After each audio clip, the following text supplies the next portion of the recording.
Bill, first reading. The Honourable Michael Woodhouse. Mr Speaker, I move that the Veterans Support Bill be now read a first time. I nominate the Social Services Select Committee to consider the bill, and at the appropriate time I intend to move that the committee report back to the House on or before 27 March 2014. Mr Speaker, New Zealand has a proud history of service in defence of our country and of freedom and democracy around the world.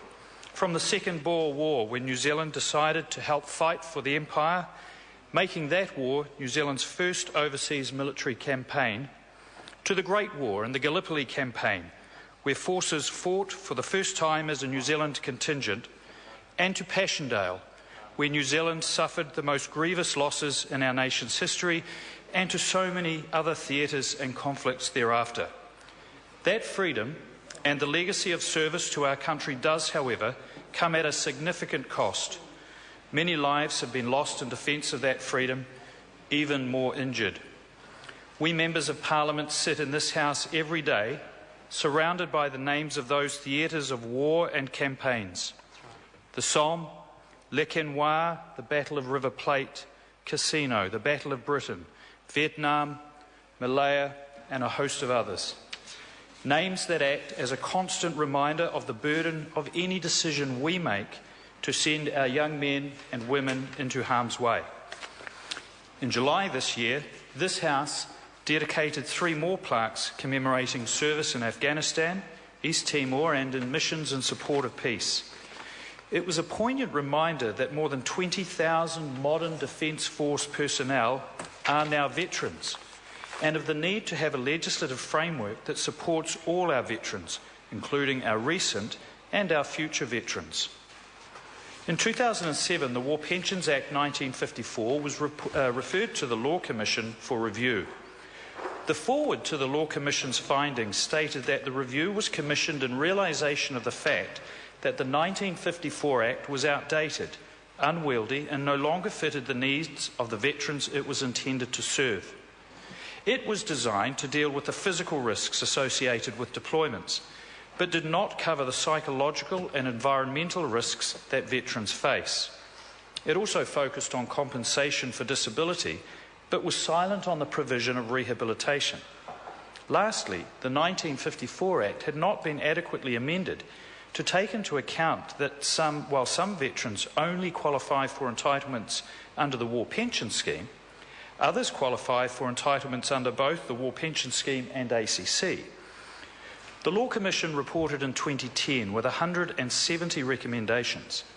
The Government adopted 132 of those recommendations, in full or in part, as part of a $60 million package of changes, of which this bill forms the material part. Most of the recommendations not taken up related to administrative structures not related to veterans' entitlements. Mr Speaker, the process of rewriting a 59-year-old Act and implementing all 132 recommendations has been a long one, but I make no apology for this. I was much more interested in getting it right than getting it early, and I want to thank officials from Veterans Affairs New Zealand, New Zealand Defence Force and the Parliamentary Council Office for their diligent hard work in preparing the bill, under, I must say, considerable pressure from the Minister. The Veterans Support Bill will replace the 1954 Act and the associated subordinate legislation. Whilst there are significant changes to some entitlements, the key foundations remain the same. The key principle of benevolence, including relaxed evidential provisions, will continue in this new bill, as will the service eligibility criteria. Furthermore, all deployments currently covered under the 1954 Act will retain coverage under the new Act, and medical treatment will continue to be funded for all service-related impairments. The new legislation contains 2 schemes which I'd now like to focus on in a bit more detail. Scheme 1 will cover veterans who served from the Second World War through to and including the Vietnam War. Until 1 July 2015, it will cover all veterans as a transitional measure. After that time, Scheme 1 will cover veterans with service prior to 1 April 1974. The scheme is based on the entitlements available under the 1954 Act, and it covers approximately 10,000 veterans and 5,500 surviving spouses and partners of deceased veterans. Veterans will continue to receive periodic disablement pension payments for impairments of 5% or greater. Veterans who are under the age of retirement and unable to work will have the option of receiving weekly income compensation, which will be paid at a rate of 80% of the average weekly wage. This is significantly higher than the current entitlement they receive. However, entitlements for spouses or partners and children will remain the same. Scheme 2 will cover veterans who have served since 1 April 1974. This includes deployments such as Cambodia, East Timor and Afghanistan. The entitlements available under this scheme will be based on entitlements available through ACC with a top-up that is additional to ACC entitlements and recognises the special nature of military service. Veterans who are of working age and are unable to work due to service-related impairment will be eligible for weekly compensation. This will be payable at 100% of their pre-injury earnings for the first year of their incapacity and 85% for the period thereafter. It's higher than the 80% compensation paid by ACC to other New Zealanders and retains the benevolence shown in the current Act. Scheme 2 will provide impairment compensation to veterans in the form of a lump sum payment. The lump sum rates will be set at the equivalent rate payable by ACC plus an additional 20%.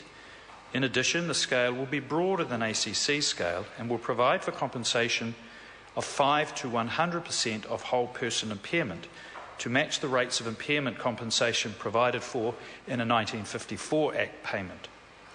Compensation for the spousal partner and children of eligible deceased veterans will also be based on ACC entitlements. A one-off survivor's grant will be payable in the form of a lump sum, as well as ongoing weekly compensation.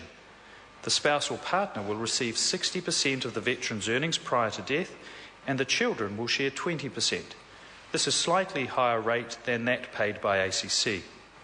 There will also be a number of common provisions available to veterans of both schemes. Veterans covered under either scheme will have access to medical treatment and rehabilitation for accepted conditions. The veterans' pension for over 65 will be retained from the 1954 Act. This is an equivalent of New Zealand superannuation with some additional entitlements. Other common provisions include access to support services, such as home help and lawn mowing for service-related conditions, and the provision of funeral grants for veterans with a service-related death. The Veterans Support Bill also includes a new provision for a code of veterans and other claimants' rights. It also establishes a specialist medical advisory panel, the functions of which will include providing advice on specified matters relating to service, veterans' health and entitlements under this Act.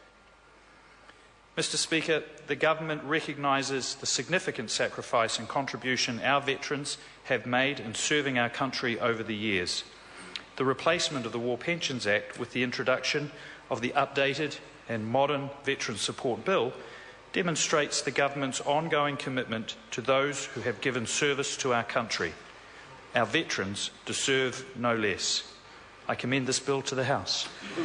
The question is that the motion be agreed to. The Honourable Phil Goff. Mr. Speaker, on behalf of the Labour